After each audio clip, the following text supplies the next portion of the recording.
Today Broadland is famous for tourism and recreation, a wonderful playground for everybody. It's as much loved today as it ever was, but its timeless quality hides two very significant challenges, both of which are going to radically change Broadland in the future. First, when we hear of global warming, it's normally news about a wildfire or a flood in a faraway place. In reality, global warming, with the accompanying rise of sea level, is affecting us here and now in Broadland. Since 1994, sea level has risen by 100 millimetres. That's 4 inches in the last 30 years. And the rate of increase is accelerating. Not surprisingly, as sea level rises, river levels rise. This has led to significant flooding in the last winter period. The first and most obvious thought is that as river levels rise, the land needs to be protected from inundation. That's a real threat in many parts of Broadland. More subtly, as sea level rises, the salt water which comes into the Broads with every tide comes further and further inland. That changes the environment and it directly affects the wildlife. In one sense, rising sea levels are well understood. It's impossible to argue with the facts. People understand that solutions will have to be found. The second issue, which affects Broadland, is in many ways more subtle, and at first sight much less obvious. To understand the way Broadland is changing, it's useful to look at the history. 2,000 years ago, the Romans sailed into a wide estuary. They came as far as Norwich. Yarmouth was little more than a sandbar at the mouth of the estuary. Over time, silt built up, and Broadland became a marshy area divided by 3 principal rivers. Fast forward to the 17th century, Broadland had become a very different place. In 1670, an Act of Parliament led to the building of 4 locks to extend the River Waveney navigation from Beccles inland all the way to Bungay. Parliament was interested because by this time Broadland had become a thriving agricultural and industrial environment. The region's success was built on the ability to raise produce on fertile land drained by wind pumps and transported by sailing barges called wherries on the rivers which were the highways of the age. The extent and the effectiveness of this industry cannot be overstated.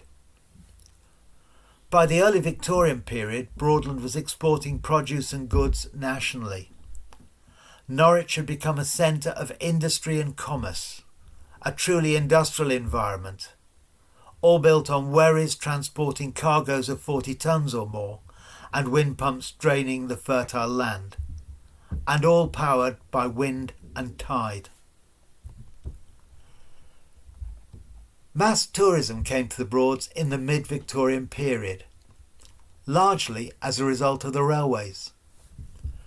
Visitors enjoyed an environment built on trade and powered by wind. Artists and authors eulogised about the wide horizons and big skies. Broadland was built by the people who called it home. It was a largely reed environment with almost no trees. Today Broadland has changed dramatically. The Broads folk of the past had an interest in maintaining the reed environment. It was, and it is, an almost ideal river margin. It's largely self-maintaining, and it's particularly safe because it's easy to escape from the water on a reed bank. Reed absorbs and moderates the wash of passing boats, and it doesn't obstruct the view or the wind. Environmentally, It's a very special habitat.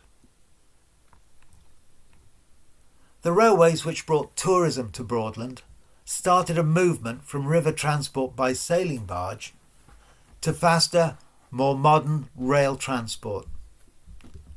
The people who had maintained Broadland were declining, and particularly after the war the rivers began to change. With nobody to remove self-seeded scrub, it quickly became established in the reed margin of the rivers. It was the beginning of the modern era. Today, more than half of all the miles of Broadland rivers are bounded by woodland.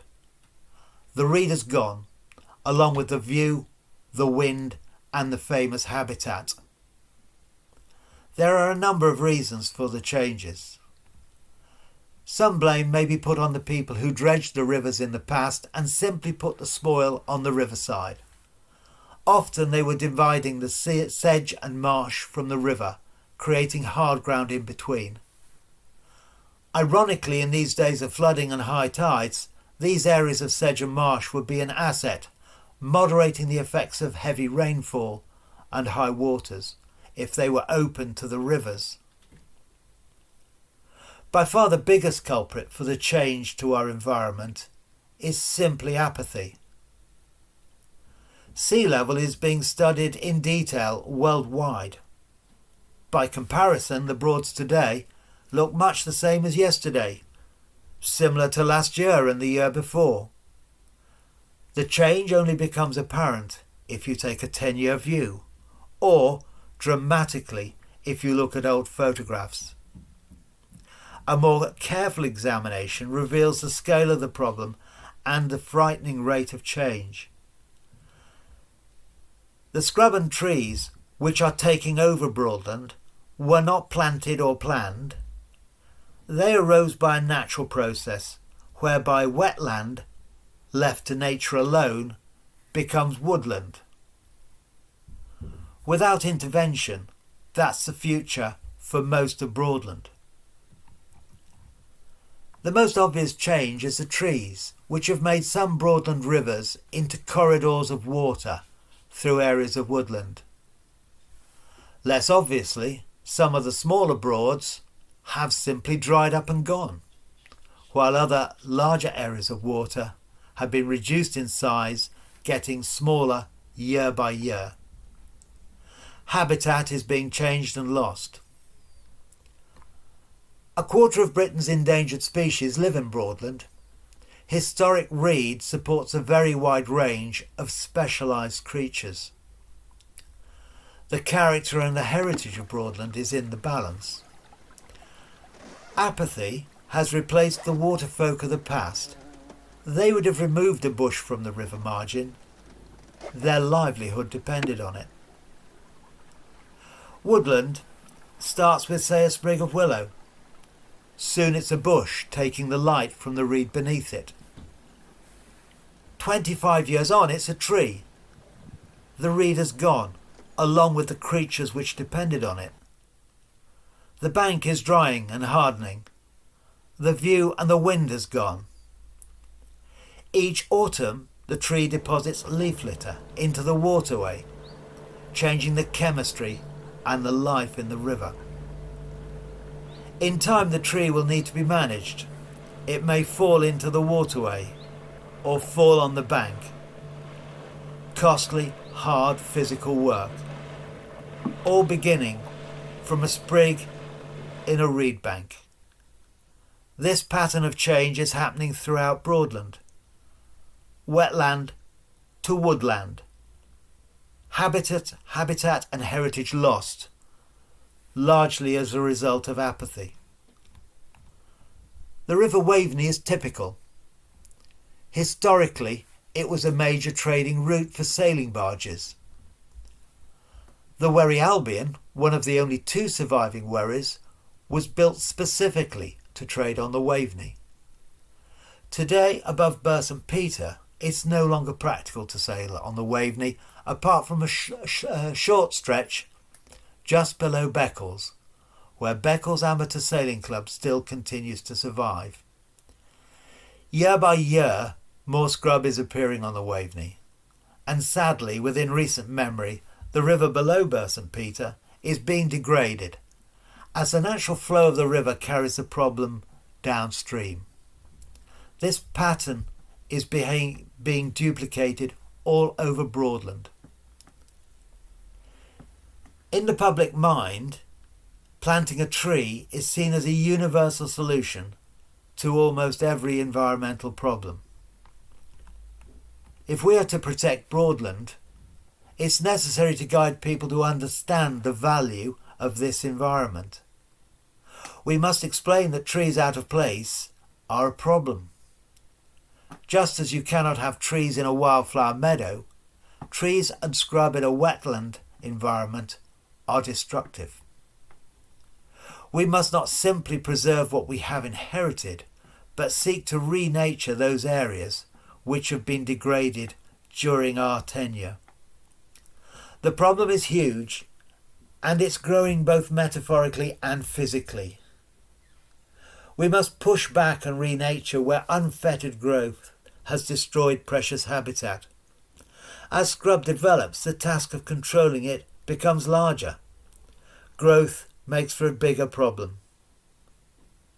Pulling a sprig from a reed bank is the matter of a moment. Neglect, and 10 years on, managing the resulting bank of scrubland is a much bigger task. The faster and more effectively we tackle the problem, the better we will achieve our objectives. For a start, we must explain the problem.